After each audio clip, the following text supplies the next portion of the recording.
Quixant is an outsourced technology and supply chain partner which focuses on certain specific vertical markets.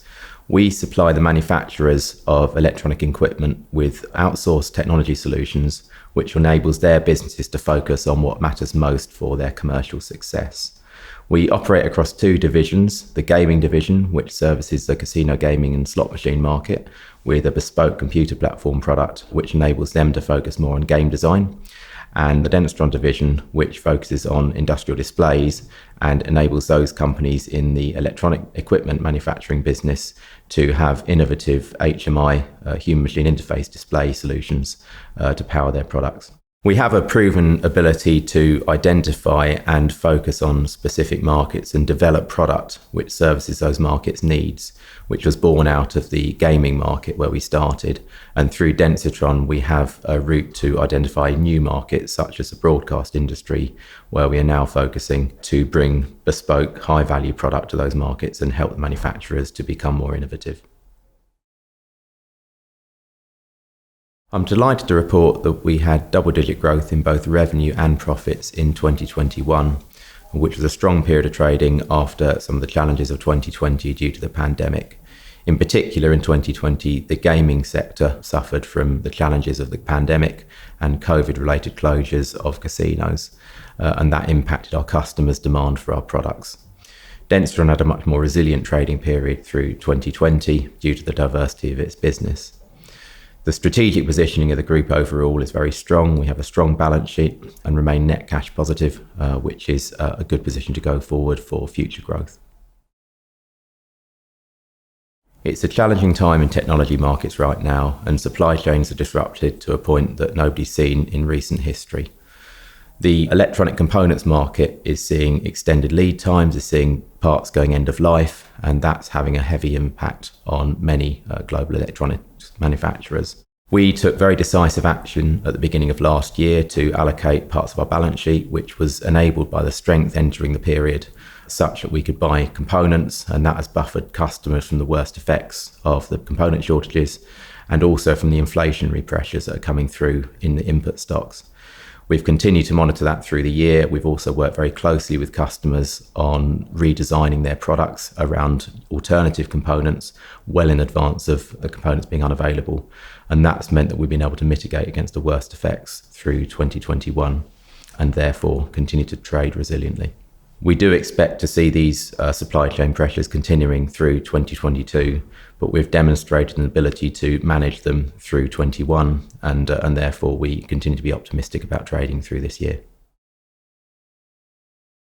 As John noted, it was a really strong trading performance for the group this year.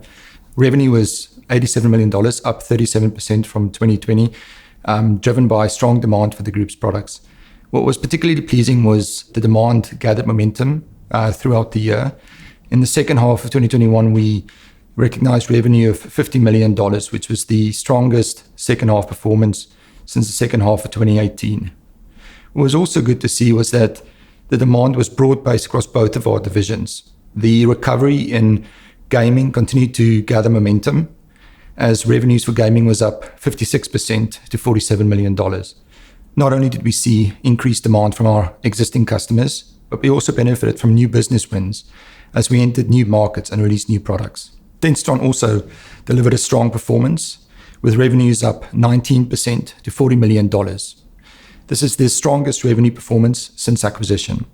Within Densitron, its subsectors all performed well, with broadcast particularly strong, delivering the second consecutive year of double-digit revenue growth. Gross margins increased by 29% to $25.9 million.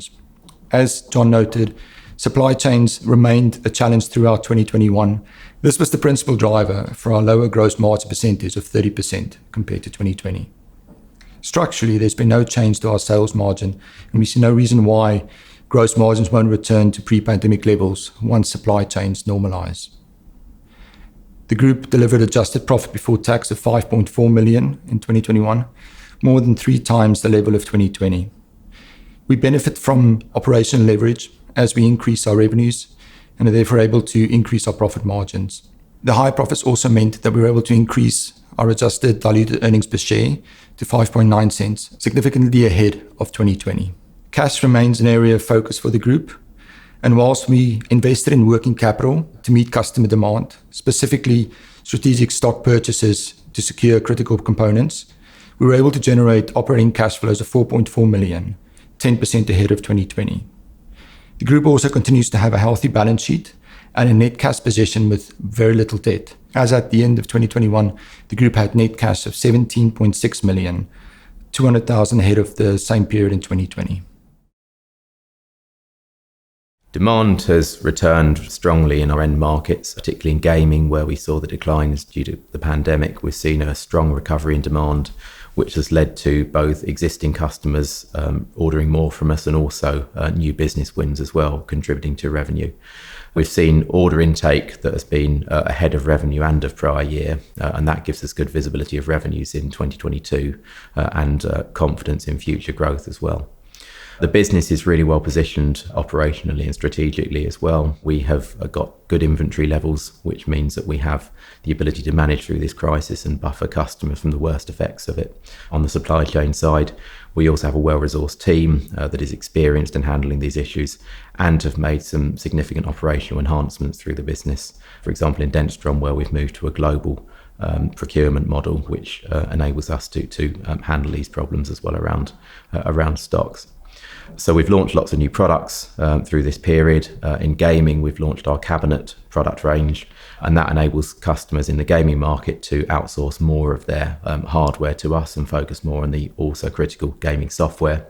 And within Densitron, we've launched several new products into the broadcast range, which enables customers that are manufacturing broadcast equipment to create much more innovative input controls to their broadcast devices.